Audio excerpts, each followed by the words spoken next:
When Sammy Davis Jr. died in 1990, his accountant discovered something that shocked everyone. Sammy was broke. He owed millions to the IRS. His estate was bankrupt. But then the letters started arriving, hundreds of them, from orphanages across America. "We're sorry for your loss. For 40 years, Sammy paid our rent. He funded our school supplies every September. He bought us a new building and never told anyone. Sammy had given away everything, $5 million over 4 decades, to children nobody else cared about, all in secret, because he'd been one of those children once, and he never forgot what it felt like to be invisible." May 16, 1990. Sammy Davis Jr. died at his home in Beverly Hills. He was 64 years old. Throat cancer had taken his voice, the instrument that had defined his life, and eventually taken his life too. The funeral was massive. Every major star attended. Frank Sinatra gave the eulogy. The world mourned the loss of one of the greatest entertainers in American history. But behind the public mourning, there was a financial crisis brewing. Sammy's accountant, a man named Richard Feinberg, who'd managed Sammy's finances for 20 years, was going through the estate, and what he found was devastating. Sammy Davis Jr., who'd earned over $50 million during his career, was broke. Worse than broke. He was millions of dollars in debt to the IRS. The estate was bankrupt. There were outstanding loans, unpaid bills, and tax liabilities that exceeded the value of everything Sammy owned. Feinberg had known the finances were bad. Sammy spent money freely, lived lavishly, bought gifts for everyone, never said no to anyone who asked for help. But this bad? This was catastrophic. The press got wind of it within days. Headlines screamed about Sammy dying broke, about financial mismanagement, about the tragedy of a legendary entertainer leaving nothing behind. And then, 3 weeks after the funeral, the letters started arriving. The first one came from St. Mary's Home for Girls in Los Angeles. It was addressed to the estate of Sammy Davis Jr. and marked personal and confidential. Feinberg opened it, expecting another creditor, another bill to add to the mountain of debt. Instead, it was a condolence letter, but not a typical one. "Dear Mr. Davis's family," it began, "we are heartbroken to hear of Sammy's passing. For 40 years he was our guardian angel. Every month, without fail, he sent a check to cover our rent. When we needed a new roof in 1978, he paid for it. When we needed to expand our facility in 1985, he funded the entire renovation. He never asked for recognition. He never wanted publicity. He just helped. We don't know how we'll survive without him, but we wanted you to know that because of Sammy Davis Jr., over 300 girls had a safe place to live, food to eat, and the chance to go to college. He changed hundreds of lives, and he did it all in secret." Feinberg read the letter 3 times, not quite believing what he was seeing. 40 years, monthly checks, building renovations. He'd been Sammy's accountant for 20 years. How had he not known about this? He went back through the files, started looking at old bank statements, cancelled checks, expense records going back decades, and he found them. Hundreds of checks, made out to children's homes, orphanages, youth centers, some for $500, some for $5,000, some for $50,000, dating back to the early 1950s.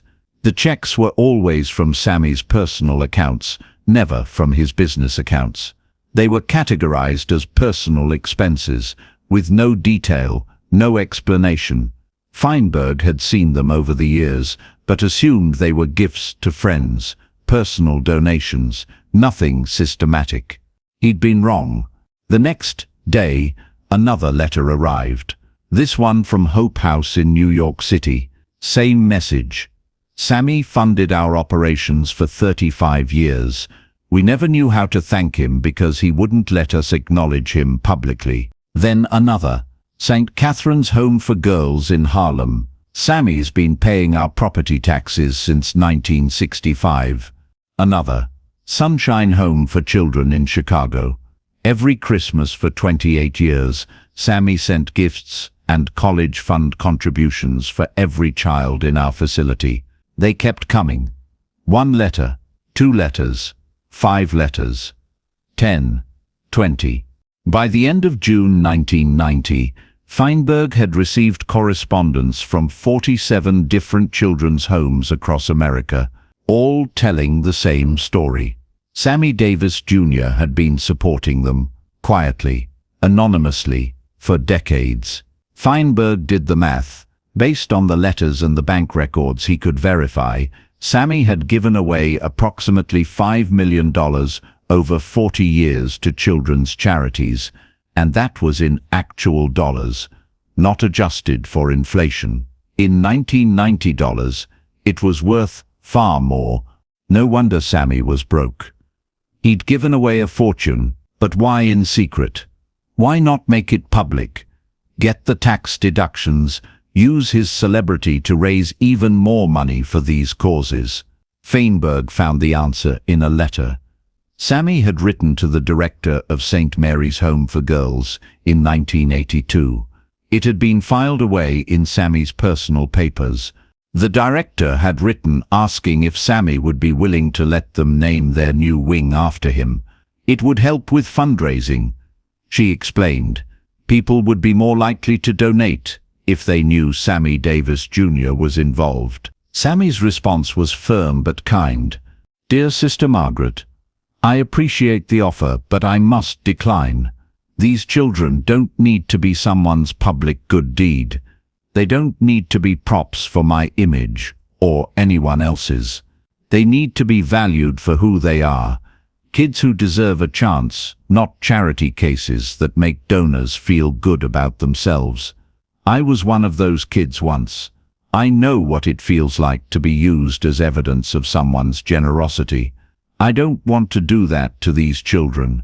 Please accept my contributions with the understanding that they come with no strings, no publicity, and no expectation of recognition. The work you do is enough. These kids are enough. They don't need my name attached to validate their worth.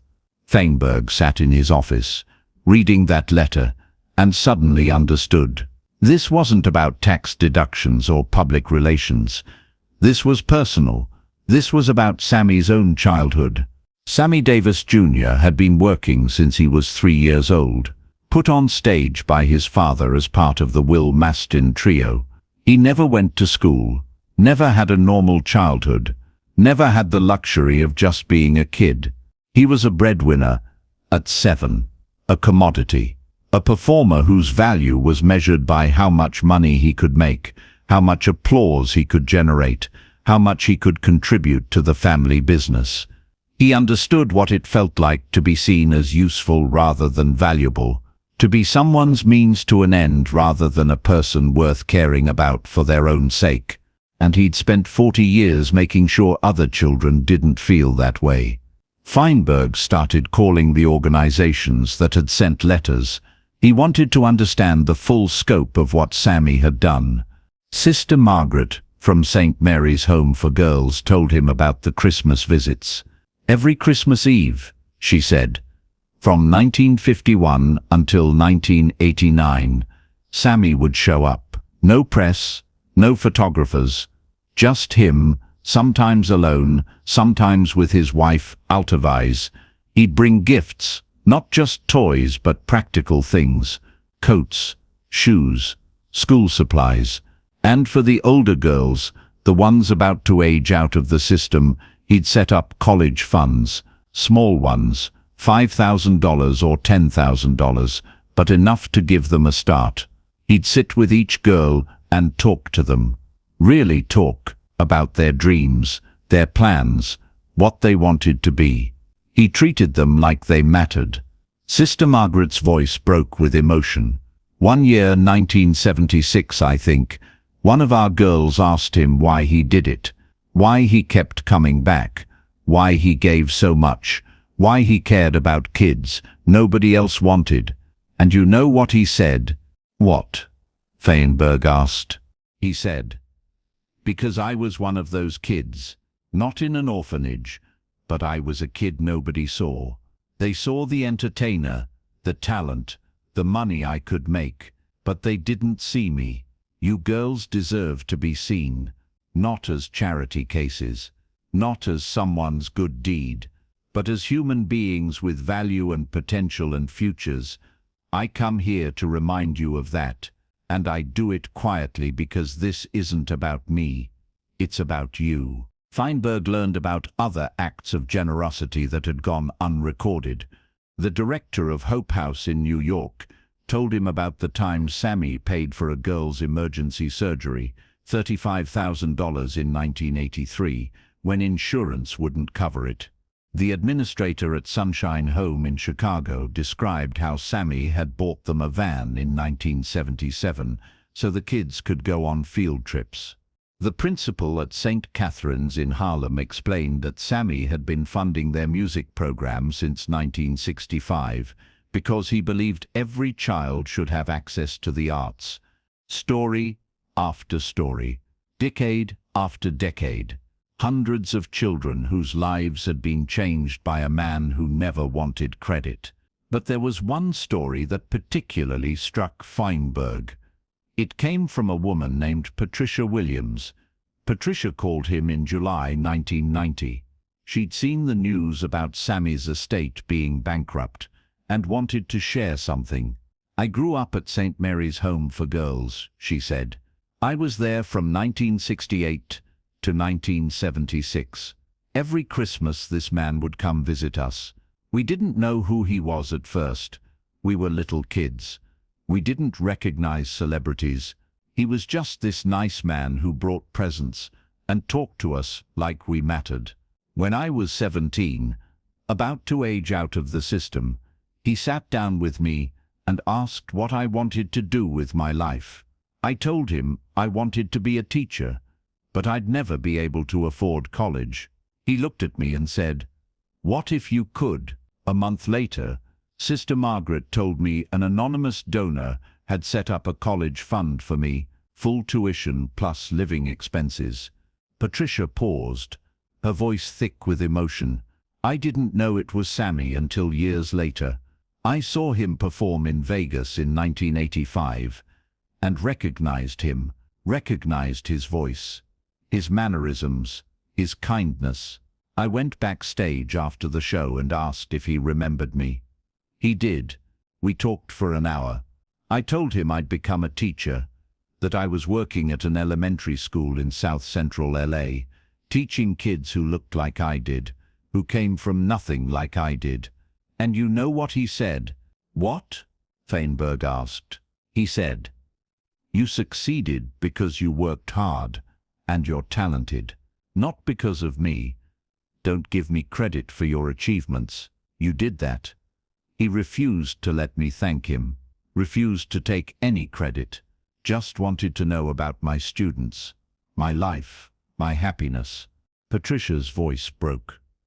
"I'm calling because I read that he died broke, that he owed money. And I want you to know something. Sammy Davis Jr. was the richest man I ever knew, not because of money, but because he understood that real wealth is measured by how many lives you touch, how much dignity you give to people who've been told they're worthless. He gave me more than tuition. He gave me the belief that I mattered, that I was worth investing in. That's a gift you can't put a price on." Feinberg sat at his desk after that call and cried. For the first time in his 20-year career as an accountant, he cried over a client's finances, because he finally understood. Sammy Davis Jr. wasn't broke because of financial mismanagement or reckless spending. He was broke because he'd chosen to be, because he'd decided that children nobody else cared about were more important than his own bank account. He'd given away $5 million over 40 years, That was money that could have been invested, could have grown, could have left him comfortable in retirement. Instead, it had funded rent for orphanages, bought coats for children, paid for college educations, provided emergency medical care, created opportunities for kids who'd been told they had no future. And he'd done it all in secret, turning down recognition, refusing tax deductions, actively hiding his generosity from the public. Because the children's dignity mattered more than his reputation. The press never really picked up on this story. There were a few small articles buried in the back pages about Sammy's charitable giving, but they were overshadowed by the headlines about his debt, his bankruptcy, his financial troubles. Which is probably exactly how Sammy would have wanted it. But the children remembered. The organizations remembered, and they kept his secret even after his death, respecting his wish for anonymity, only sharing their stories when asked directly. In 1995, 5 years after Sammy's death, Patricia Williams organized a reunion. She tracked down as many former residents of the children's homes Sammy had supported as she could find. They met at St. Mary's Home for Girls in Los Angeles. Over 150 people came. Teachers, nurses, social workers, business owners, parents, all of them former orphans, whose lives had been touched by Sammy Davis Jr. They shared stories about Christmas visits, about college funds, about a man who'd shown up when nobody else did and treated them like they had value. Sister Margaret, now retired and in her 80s, spoke about Sammy's philosophy. He used to tell me, she said, that the best kind of help is the kind that comes with no strings attached, the kind that doesn't require gratitude or recognition or even acknowledgement. Because when you help someone in secret, you're telling them that they're worthy of help just because they exist, not because they can do something for you in return. That's what Sammy gave these children, unconditional value. At the end of the gathering, they took a photo, all 150 of them, standing together, holding a banner that read, "We are Sammy's secret. We are his legacy." That photo still hangs in the lobby of St. Mary's Home for Girls, and underneath it, a plaque with Sammy's words from that 1982 letter. These children don't need to be someone's public good deed. They need to be valued for who they are. They are enough. When Richard Feinberg finally closed Sammy's estate in 1992, after settling the debts and liquidating the assets, there was almost nothing left. The IRS got their money. The creditors were paid. The estate was dissolved. But Feinberg kept one thing, a file folder labeled Personal, Confidential, that contained all the letters from the children's homes, all the thank you notes from former residents, all the documentation of 40 years of anonymous giving. He kept it because he wanted to remember something important, that wealth isn't measured by what you keep. It's measured by what you give. And by that measure, Sammy Davis Jr. died the richest man in America. Years later, in 2005, Feinberg gave an interview about his career. The interviewer asked him about his most memorable client. Sammy Davis Jr. He answered, without hesitation. Why? Because of his fame? No, Feinberg said. Because he taught me the difference between being rich and being wealthy. He was broke when he died, but he was the wealthiest person I ever knew. He understood something most people never learn, that the only things you really own are the things you give away. If this story of anonymous generosity, true charity, and putting children's dignity over personal recognition moved you, make sure to subscribe and share this with someone who needs to hear that real wealth isn't about what you accumulate. It's about what you give to people who can never repay you. Have you ever helped someone anonymously, expecting nothing in return? Share your story in the comments below, And don't forget to ring that notification bell for more incredible true stories about the legends who showed us that the greatest gifts are the ones given in secret.